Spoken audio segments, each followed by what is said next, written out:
ಎಲ್ರಿಗೂ ನಮಸ್ಕಾರ. ಆ, ಸರೋಜಮ್ಮ ನನ್ನೆಲ್ಲ ಬಿಟ್ಟು ಆಗಲಿದ್ದಾರೆ. ಅವ್ರ ಆತ್ಮಕ್ಕೆ ಶಾಂತಿ ಸಿಗಲಿ ಅಂತ ನಾನು ಕೇಳ್ಕೊತೀನಿ. ಅವ್ರ ಮಗಳು ಇಂದು ನಾನು ಒಟ್ಟಿಗೆ ಮೌಂಟ್ ಕಾರ್ಮೆಲ್ ಕಾಲೇಜಲ್ಲಿ ಕ್ಲಾಸ್ಮೇಟ್ಸ್ ಆಗಿದ್ವಿ. ಆವಾಗಿಂದ ಅಮ್ಮವನ್ನ ನೋಡಿದ್ದೀನಿ ಆ್ಯಂಡ್ ನನ್ನ ತಾಯಿನೂ ಅವ್ರ ಜೊತೆ ಕೆಲಸ ಮಾಡಿರೋದುಂಟು. ಎಲ್ಲೋ ಚಿತ್ರರಂಗ ಒಬ್ಬರೊಬ್ಬರಾಗಿ ಹಿರಿಯರನ್ನ ಕಳ್ಕೊತಾ ಇದೆ ಅನ್ನೋದು ಭಾಳ ಮನಸ್ಸಿಗೆ ಬೇಜಾರು. ಬಟ್ ಅವರ strong lady, very strong lady Sarojamma. ತುಂಬ ಪ್ರೀತಿನೂ ಜಾಸ್ತಿ, ಬಹಳ ಪ್ರೀತಿನ ತುಂಬ ಚೆನ್ನಾಗಿ ಯಾವಾಗಲೂ ಮಾತಾಡ್ಸೋರು.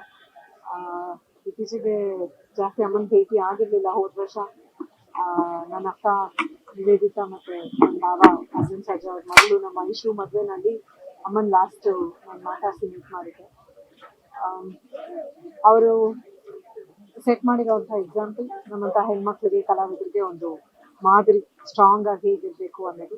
ಆ್ಯಂಡ್ ಅವರ ಪಾತ್ರಗಳು, ಅವ್ರ ಸಿನಿಮಾಗಳು ಸದಾ ಕನ್ನಡಿಗರ ಅಷ್ಟೇ ಅಲ್ಲ, ಇಡೀ ಭಾರತದಲ್ಲೇ ಎಲ್ಲ ಹಿಂದಿಯಿಂದ ಹಿಡಿದು ಎಲ್ಲ ಭಾಷೆಗಳಲ್ಲೂ ಅಭಿನಯಿಸಿ ಎಲ್ಲರೂ ಹೃದಯದಲ್ಲೂ ಒಂದು ಸ್ಥಾನ ಪಡ್ಕೊಂಡಿದ್ದಾರೆ ಅಮ್ಮ.